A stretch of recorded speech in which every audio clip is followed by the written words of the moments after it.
Hey everyone, Gabe here from drumbeatsonline.com, a website that helps you become a better drummer.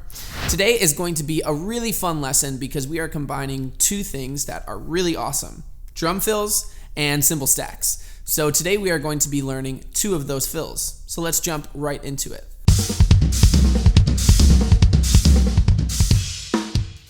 So two things that you need to know about both of these fills before we jump in is, one, they're both played in 16th notes. So we are just going to be counting 1E and a, 2E and a, 3E and a, 4E and a.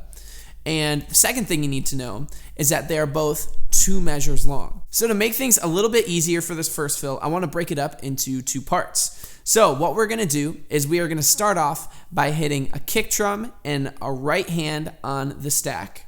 Then what we're going to do is add in 2 ghost notes with our left hand on the snare drum. Then we are going to throw in 2 kicks and then a left hand on the floor tom. So let's hear what that first part of this fill sounds like at a few different tempos. Check it out.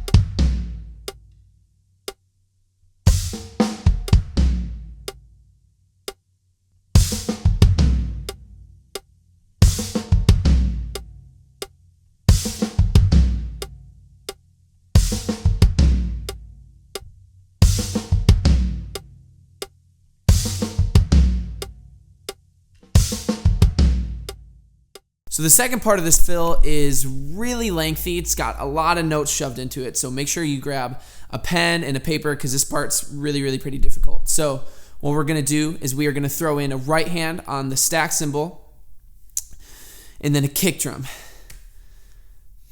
Dang it. But seriously, that's it. It's just that 8 notes put all together. And what we are going to do is we are going to repeat that pattern 4 times total to make 2 measures. The only variation we are going to add in this pattern is when we started off with this fill, we hit beat 1 on the stack cymbal. And we're going to keep that on the first part of this fill. But every time you repeat the 8-note pattern, instead of hitting beat 1 on the stack, you're going to hit it on the floor tom. So now the only stack we are going to hear is the one that we play on the and of beat 2 and the and of beat 4, which is the 7th note in our pattern, which is going to give it a really cool sound. It's going to make it sound like you're playing over the bar line when you're actually just playing right within it. So now let's hear this whole fill played all together at a few different tempos.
Now let's jump into fill number 2.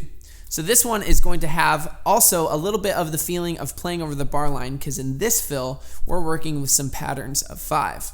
So stick with me, we're actually going to cut this one into 2 parts as well, but it should be pretty simple overall. So what we're going to do is we are going to start off with the flam between the stack and your snare drum. Then you're going to bring over your right hand back onto the snare drum.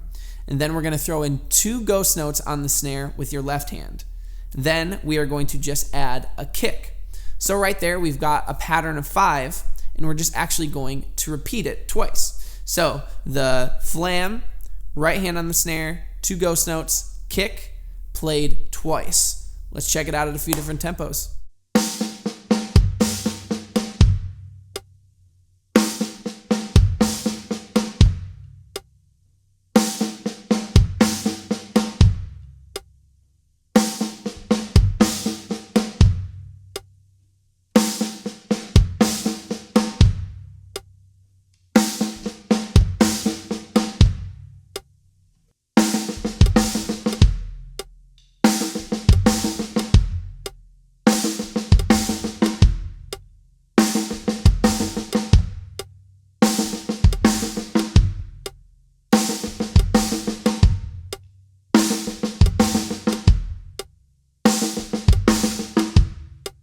So part 2 of this fill, we are going to add in 2 notes on the stack with a kick drum underneath both of those notes, then 2 ghost notes on the snare drum, and then a kick drum.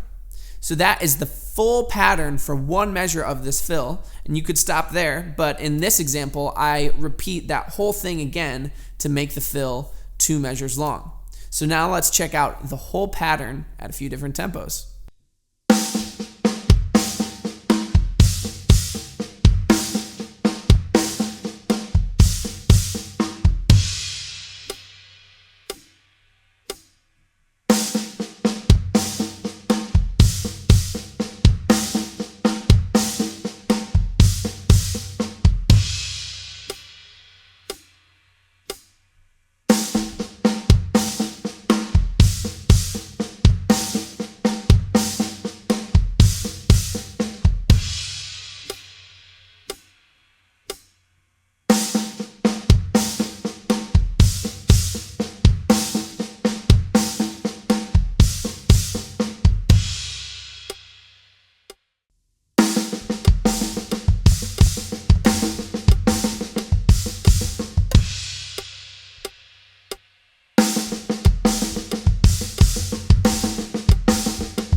So what I really like about these fills is that it alludes to playing over the bar line when in fact you're staying right within it. So it's really good ear training for you to hear weird accents shoot out at different places. That's not always just beat 1. Guys, if you liked this drum lesson, make sure you go to drumbeatsonline.com to check out some of my best drum lessons, play along tracks, and even more. Thank you so much for watching this video, guys. I really appreciate it, and I will see you next week. Bye.